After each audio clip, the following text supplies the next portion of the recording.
रहमतुल्लाहि व बरकातुहू। शिफा तशरीफ लाए, नहमदुहु व नुसल्ली अला अपना इनाम लेकर जाएं। सदर मोहतरम नाज़िम तालीमात की तरफ से। मुहतरम जनाब सद व हाज़रीन मजलिस, आज हम नौनिहालान मिल्लत अपने मदरसे में हिंदुस्तान की आज़ादी का जश्न मनाने के लिए जमा हुए हैं। हमको ये आज़ादी कैसे हासिल हुई इसके बारे में जानना ज़रूरी है। हमने आज़ादी से पहले का ज़माना तो नहीं देखा, मगर आज़ादी की तारीफ अपने बुजुर्गों और असातिज़ा से सुनते आ रहे हैं। एक तरफ स्कूलों और कॉलेजों में आज़ादी की तारीफ पढ़ाई जाती है, जिसमें उन्हें बताया जाता है कि सन 1947 ईस्वी से पहले हिंदुस्तान अंग्रेजों का गुलाम था और महात्मा गांधी, जवाहरलाल नेहरू, सरदार पटेल जैसे लीडरों ने इस आज़ादी तहरीक चलाई, सत्याग्रह किया और हिंदू, मुस्लिम, सिख, ईसाई सब ने इस आज़ादी में हिस्सा लिया, तब जाकर हमारा भारत आज़ाद हुआ।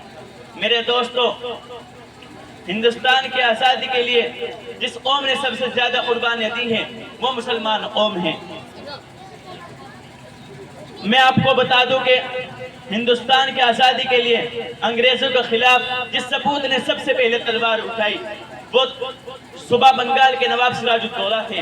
उन्होंने सन 1757 ईस्वी में पलासी के मैदान में अंग्रेज़ों से ज़बरदस्त मुकाबला किया, लेकिन उनके मीर आज़म जाफर सिद्दीक ने गद्दारी की और नवाब सिराजुद्दौला शहीद हो गए।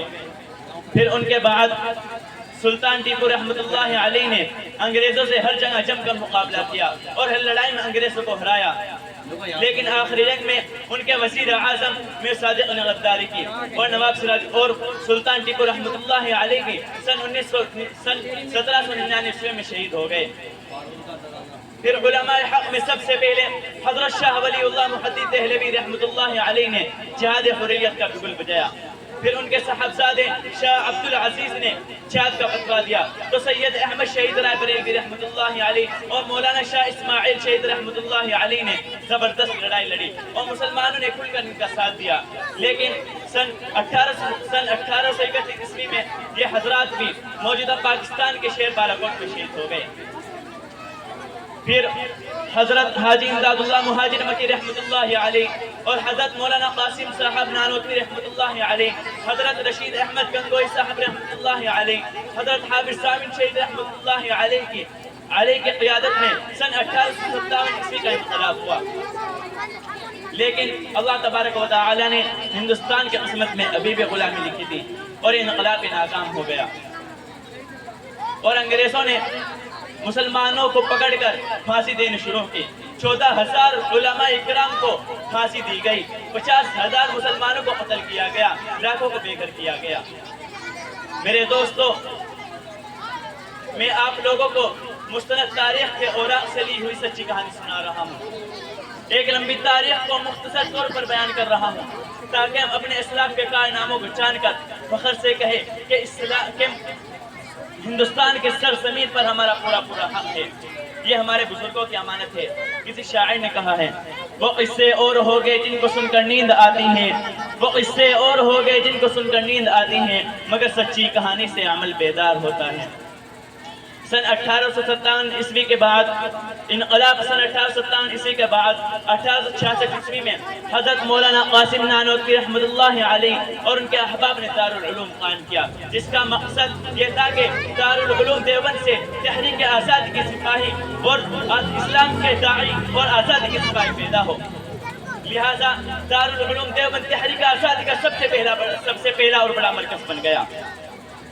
शेखुल हिंद मौलाना महमूद हसन देवबंदी रहमतुल्लाहि अलैह इसके रूह रवा थे। फिर उनके बाद तहरीक आज़ादी में सबसे पहले हज़रत शाह वलीउल्लाह मुहद्दिस देहलवी रहमतुल्लाहि अलैह ने जिहाद का फतवा दिया और शेखुल हिंद मौलाना महमूद हसन देवबंदी रहमतुल्लाहि अलैह इसके रूह रवा थे, जिन्होंने तहरीक रेशम रुमाल की बुनियाद डाली, जिसका बुनियादी मकसद एक मुतअज्जिला तारीख में अंदरून मुल्क बगावत और बैरून मुल्क से हमला करना था, ताकि अंग्रेज मुकाबले की ताब न लाकर मैदान छोड़ने पर मजबूर हो जाए। और मौलाना हुसैन अहमद मदनी रहमतुल्लाहि अलैह और मौलाना सिंधी रहमतुल्लाहि अलैह इस तहरीक में अहम रोल अदा कर रहे थे। دارالعلوم کے سپوتوں نے وطن سے سچی محبت کا ثبوت دیا اور جمعیت علماء ہند قائم کر کے تحریک آزادی میں زبردست حصہ لیا. جیل گئے، جلا وطن ہوئے، شہید ہوئے، لیکن اپنا قدم کبھی پیچھے نہیں ہٹایا. آج کانگریس کا نام سب لیتے ہیں لیکن جمعیت علماء ہند کو بھول جاتے ہیں. مہاتما گاندھی کا نام ہر جگہ آتا ہے، شیخ الہند مولانا محمود حسن دیوبندی رحمۃ اللہ علیہ کو یاد بھی نہیں کیا جاتا. جواہر لال نہرو کا نام ہر جگہ آتا ہے اور شیخ الاسلام حضرت مولانا حسین احمد مدنی رحمۃ اللہ علیہ کا تذکرہ بھی نہیں ہوتا. ہائے افسوس. دوستو، ہم کو آزادی کی تاریخ سے ہر حال میں واقف ہونا ضروری ہے تاکہ ہم 15 اگست کا جشن اپنے اسلاف کے تذکرے کے ساتھ منائے اور اپنے کو پکا اور سچا ہندوستانی مسلمان کہے. پتا پتا بوٹا بوٹا حال ہمارا جانے ہیں، جانے نہ جانے گل ہی نہ جانے باغ تو سارا جانے ہیں. وما علینا الا البلاغ.